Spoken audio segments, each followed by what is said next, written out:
Well, hello guys, and thank you for tuning into this video today to see how we're setting up a 60-liter aquarium.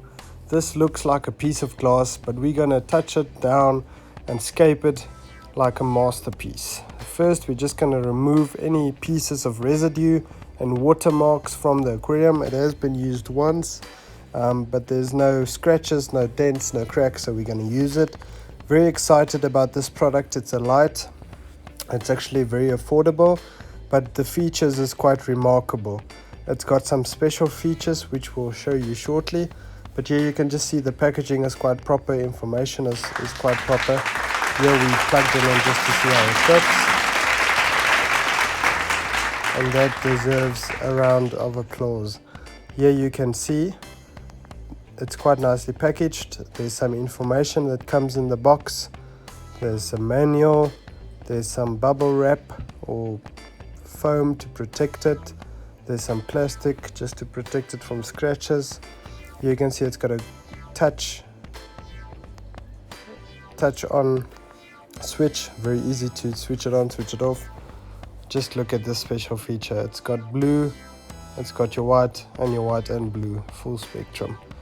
Just amazing how technology is growing. We're going to use some Langa aqua soil. We're also very affordable. It's not the best product out there, but you get what you pay for, and it's quite good if you're a beginner.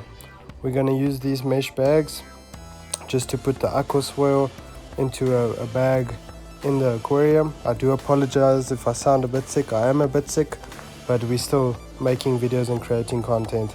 So we're going to use this piece of spider wood. I like this piece. It looks like a tree growing, so I like this piece a lot. We're going to use this heater. It's a 50-watt heater, so normally I calculated 1 watt per 1 liter. So it's a 50-watt heater for a 60-liter tank. Might be a little bit underrated, but we're going to only want 22 degrees to 24 degrees. So it's not going to work overtime. We're not going to try and get 26, 28 degrees Celsius out of it. Very satisfying as we open this bag to start putting them into the tank.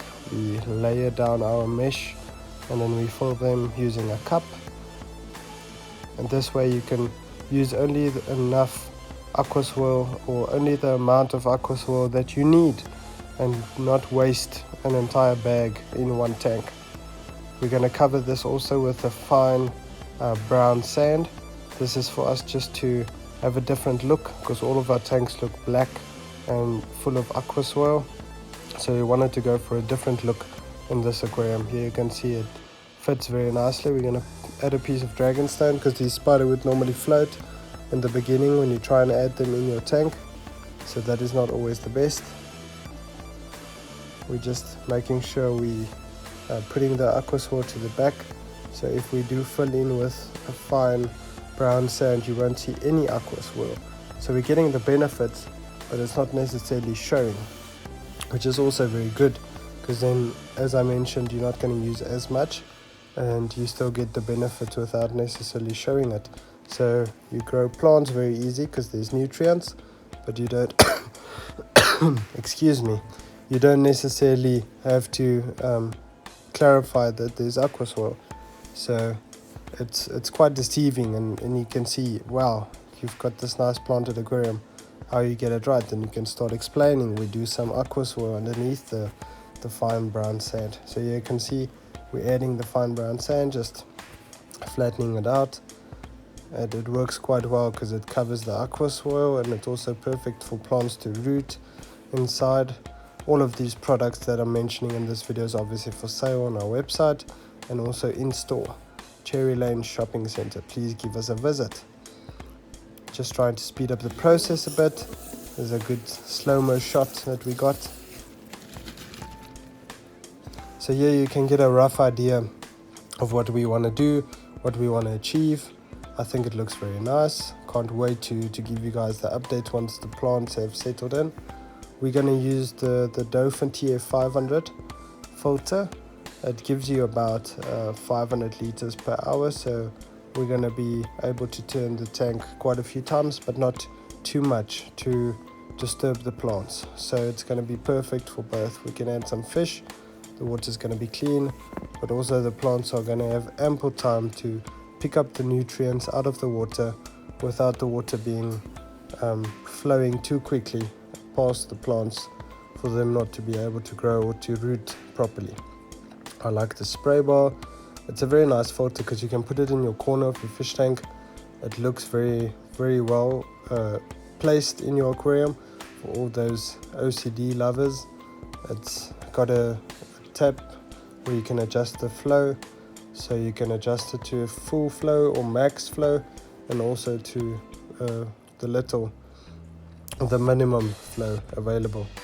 So here you can see it's got suction cups. You can place it in the corner. Very well finished, well designed. You can turn the spray bar quite a few different ways. We're going to have it on an angle so we can get the entire tank circulated past the heater and back into the filter. But I also love this filter because it's got multiple intakes. So if the one clogs, then there's another intake that will always be available, so your filter wouldn't necessarily burn out if the intake gets clogged. It's something that we experience quite a lot, especially with load shedding. If the pumps get clogged and they want to start again after the power comes back, they're not able to. But at least in this situation we won't have that problem. Here you can see the heater, nicely packaged so it won't break in transport. I love the finish of this. You can adjust it at the top. We're setting it to 22 degrees. In the front there's a nice display on what you're setting at, 22, 24, 26, wherever you want it.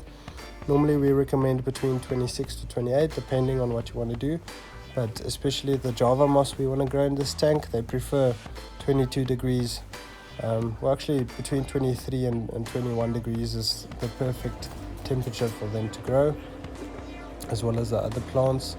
The tetras we're going to put in is also not that sensitive, so we prefer having a bit of a colder tank, because the sickness always loves to grow in warm water. So the colder the better, if it's still a safe place for the fish, or not safe place, similar to the natural environment.